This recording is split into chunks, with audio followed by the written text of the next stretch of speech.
만나서 대화를 하다 보면 참 하나같이 자신의 미래에 대해서 두려워하고 있습니다.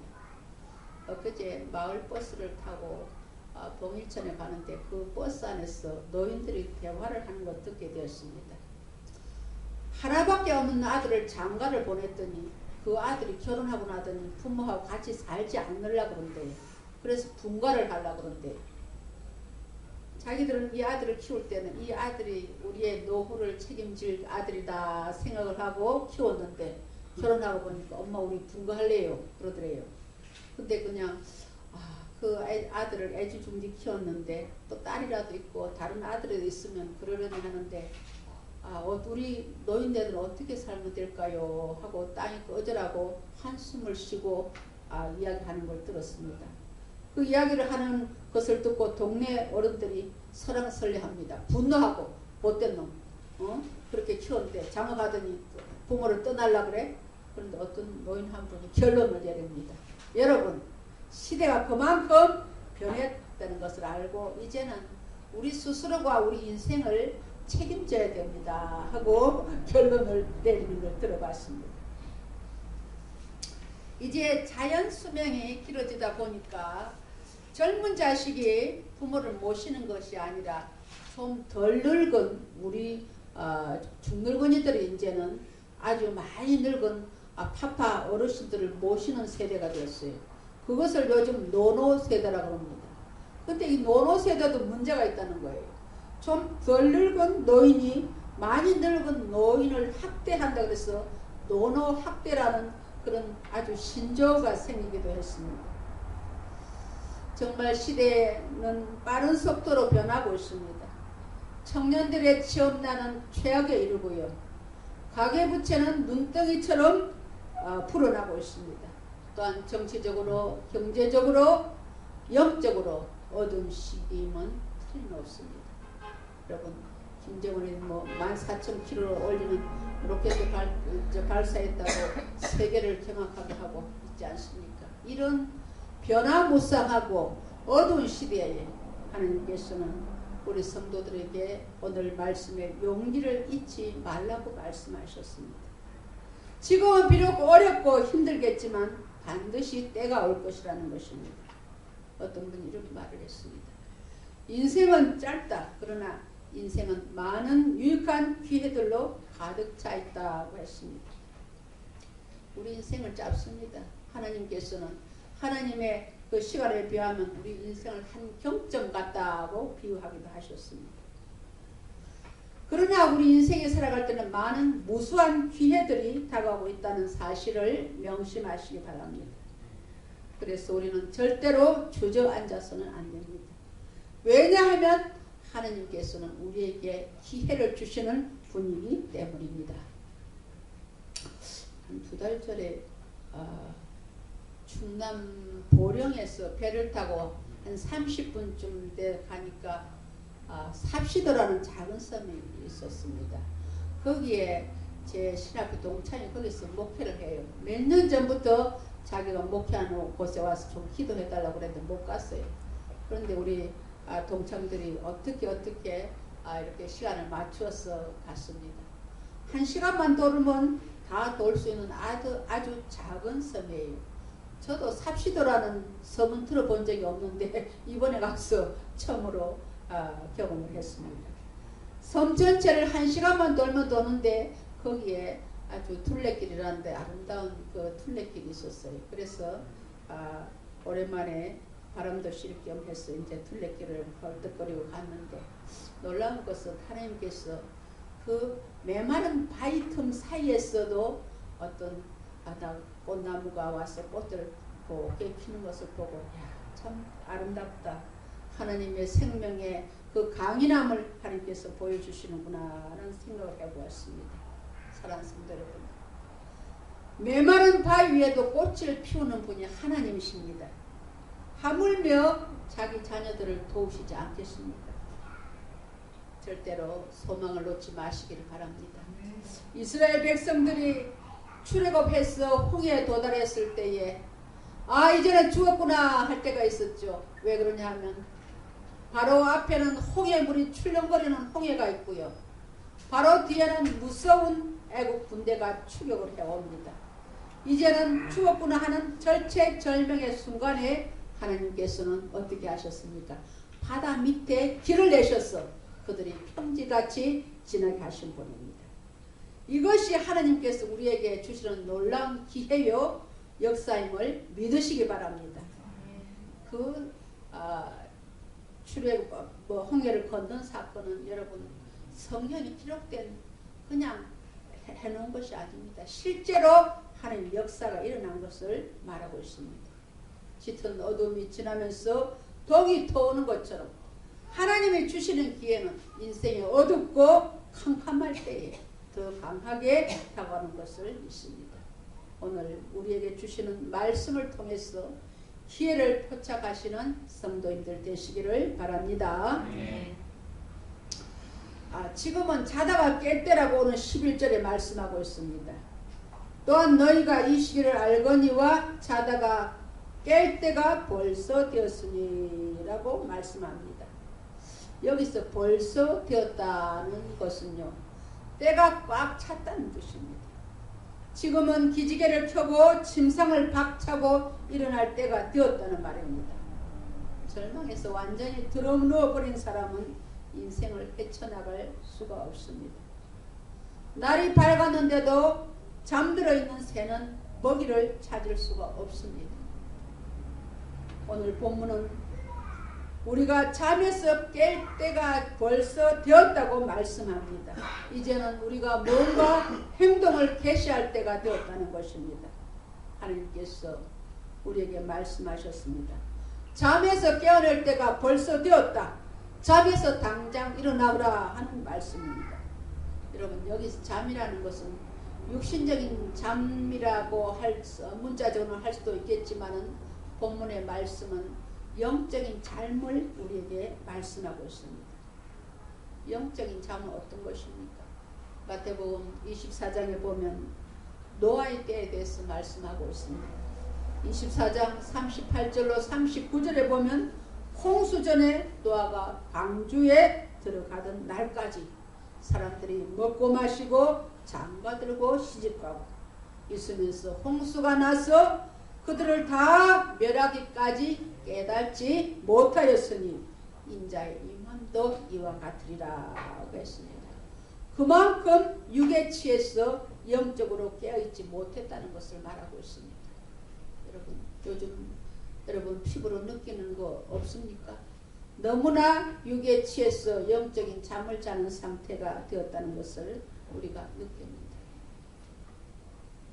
그날에 소천하신 저희 장로님은 아주 등산을 좋아하셨습니다. 저하고 결혼할 때 발바닥이 바위처럼 굳어가지고 제가 예수 믿게 하니까 주일날 등산을 못 가잖아요. 그래서 한 5년 등산을 못 가고 주일마다 교회 가니까 그 껍질이 발바닥 껍질이 벗겨지는데 그냥 아주 나중에 발이 다 벗겨지고 난 애기처럼 됐습니다. 그런데 말을 들어보면요, 등산하는 그런 사람들이 조난을 당했을 때 제일 큰 적이 무엇인지 아십니까? 배고픔보다 더 무서운 적이 잠이라는 것입니다. 졸음이 밀려올 때 잠이 들지 않으려고 뺨을 때리고 혀를 깨물고 그렇게 한다는 것입니다. 살기 위해서 살을 꼬집고 따귀를 때리고 혀를 깨물면서 잠을 쫓아낸다고 합니다. 그 조난 당했을 때 깜빡 졸면 거기서 동사해서 죽는다는 것입니다. 오늘 우리 주님께서는 우리에게 절대로 잠들지 말라고 하십니다. 깨어날 때가 벌써 되었다고 하십니다. 자다가 깰 때가 벌써 되었으니, 여기서 벌써라는 단어를 잊지 마시기 바랍니다.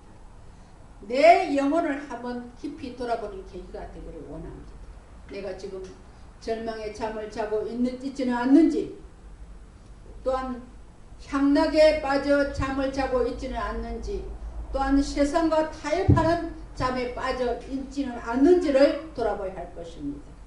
왜냐하면 지금이 바로 구원의 때요 기회인 것을 믿으시기 바랍니다. 11절 하반절에 보니까 왜 잠을 깨라고 하십니까? 우리의 구원이 처음 믿을 때보다 가까웠음이라고 말씀합니다.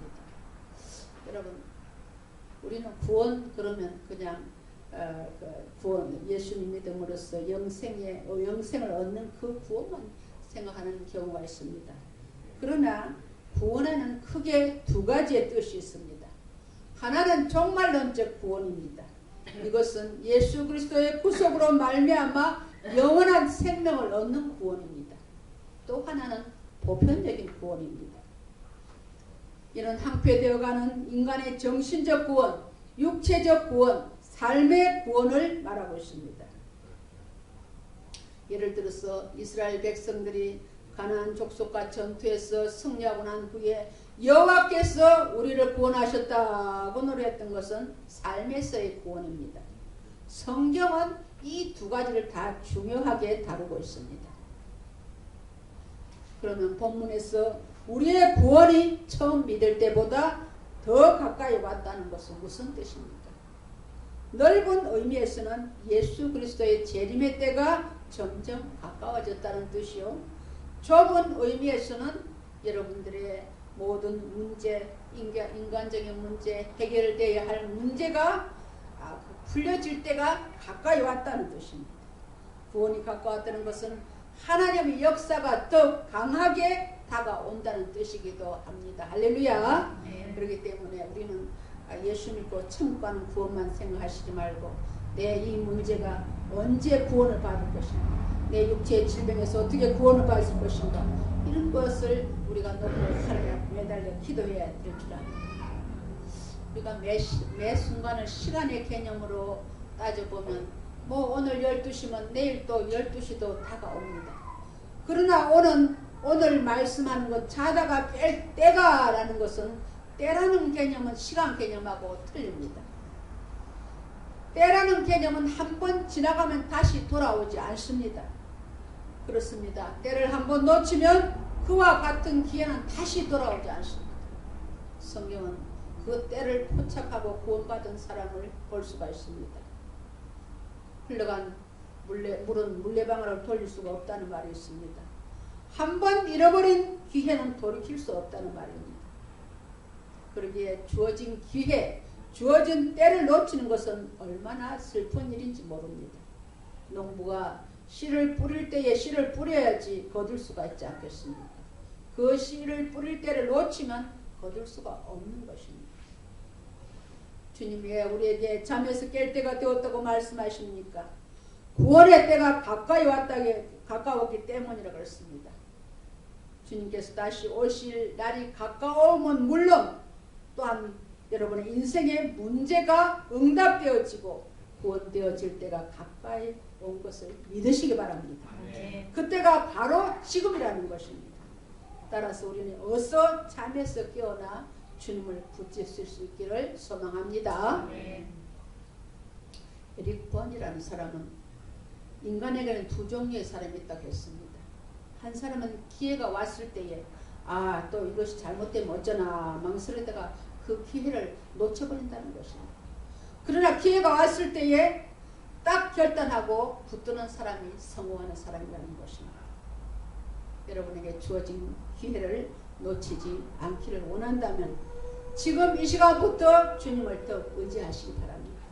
그것만이 때를 놓치지 않는 유일한 방법인 것을 믿으시기 바랍니다. 속담에, 서양 속담에 돌아오지 않는 것이 3개 있다고 했습니다. 입에서 나온 말은 돌아오지 않는다고 했습니다. 그래서 우리가 참 입에 자갈먹이라고 성경에는 말하는 것을 참 알 수가 있습니다. 또한 쏘아 올린 화살도 다시는 돌아오지 않습니다.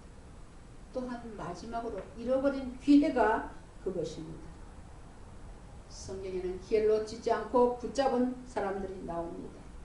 마가복음 10장에 보면 앞을 보지 못하는 소경 거지 바디메오가 나옵니다. 앞이 안 보이니까 길가에 앉아서 구걸을 합니다.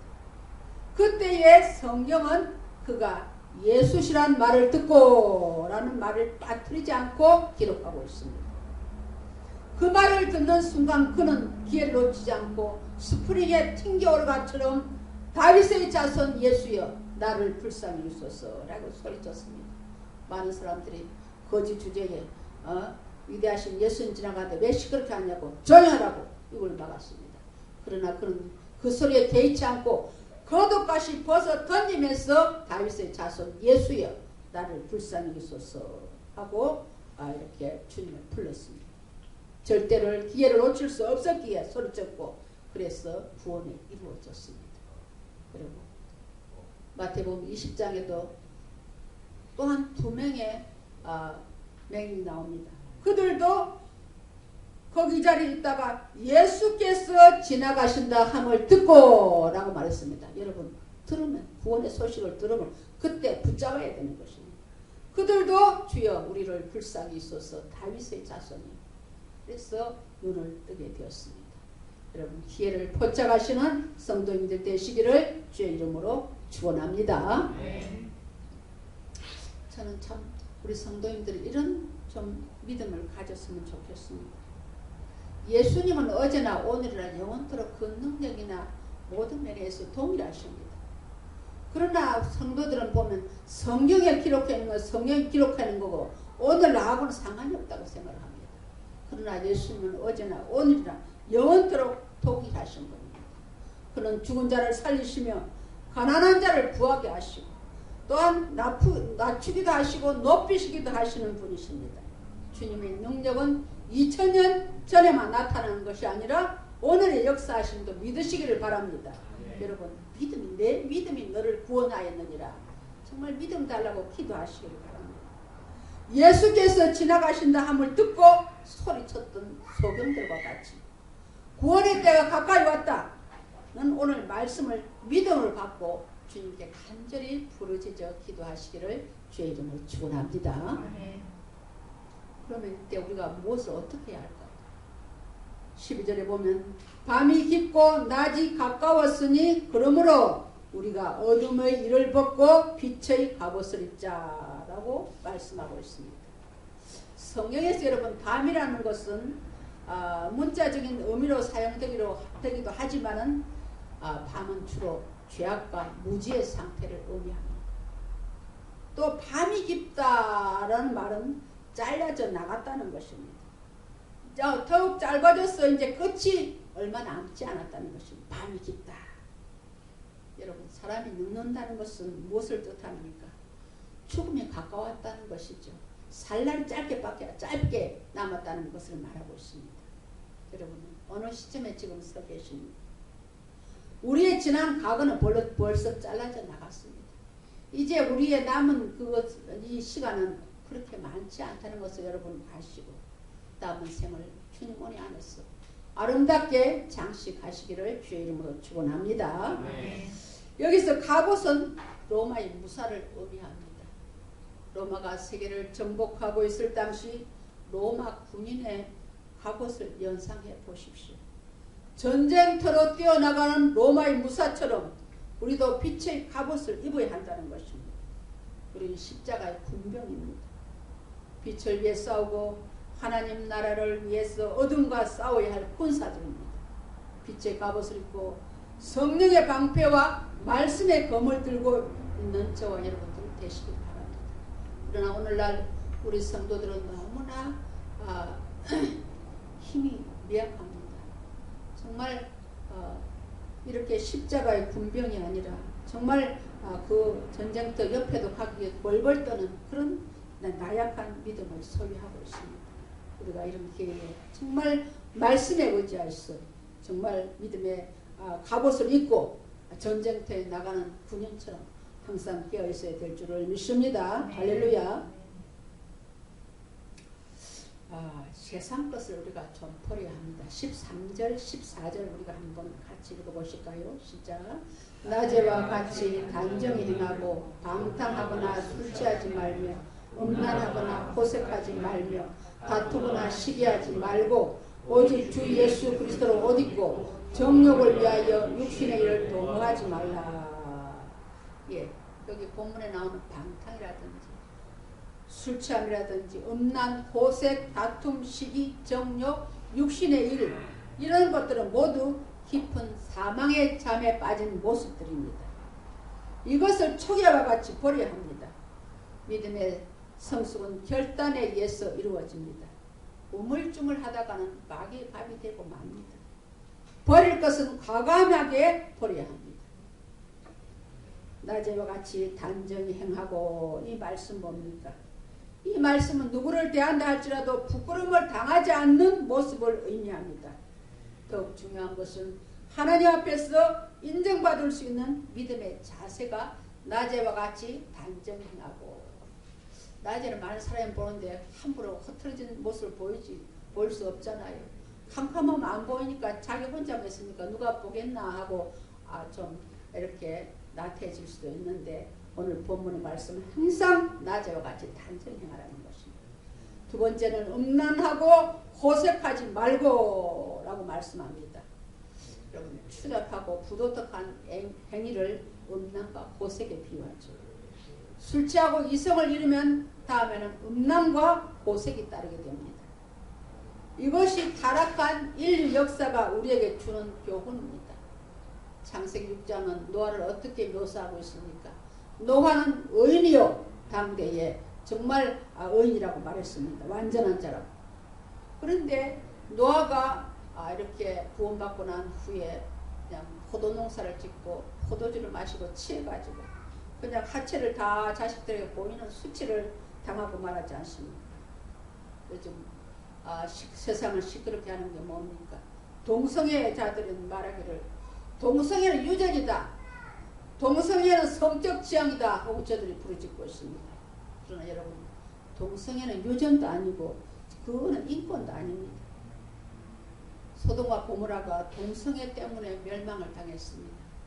그 이후에 지구상에 소돔과 고모라라는 이름은 완전히 사라졌습니다. 그것을 모델로 해서 동성애는 죄라는 것을 우리에게 보여주고 있습니다. 우리는 동성애에서 단호하게 우리의 자녀들을 지켜야 합니다. 여러분, 내 자식은 괜찮겠지 방심하시면 안 됩니다. 정말 철저하게 자녀들에게 말씀 교육을 쉽게 할 줄 압니다. 성도들은 믿음의 정절도 지켜야 하지만 육신의 정절도 지켜야 할 줄 압니다. 아무리 세상이 성이 개방되고 여성의 정절을 잇는 것을 아무렇지도 않게 생각하는 세상이 되었다 할지라도 우리는 하나님 말씀대로 살아야 합니다. 하나님께서 우리를 구원하실 때가 다가오고 있는데 이런 잠에 빠져서 있어서는 안 될 줄 압니다. 신랑을 맞을 신부가 몸을 단장하듯 구원의 은혜와 능력을 기다리는 성도님들 되시기를 주님의 이름으로 축원합니다. 네. 사랑하는 성도 여러분, 지금이 바로 내가 잠에서 깨어날 때라는 것을 잊지 마십시다. 주님께서는 지금 나의 손을 붙잡고 계시는 때요, 하나님의 능력이 충천한 때요, 응답의 때라는 것을 믿으시기 바랍니다. 내 문제가 응답될 때 가까이 왔다는 것입니다. 보편적인 구원, 이 내 아이의 문제, 내가 오랫동안 기도하는 문제가 해결될 때 가까이 왔다는 사실을 믿고 하나님께 부르짖어 기도하시기를 바랍니다. 이제는 더 이상 우리가 한숨 듣지 말고 믿음만이 내가 살 길이요, 주님만이 나의 도움이시라는 것을 고백하며 허리를 동이고 일어서는 성도들 되시기를 바랍니다. 오늘 우리에게 임하는 구원의 때를 절대로 놓치지 않기를 바랍니다. 오늘 우리에게 주시는 구원의 때를 여러분의 것으로 소유하시기를 주님의 이름으로 축원합니다.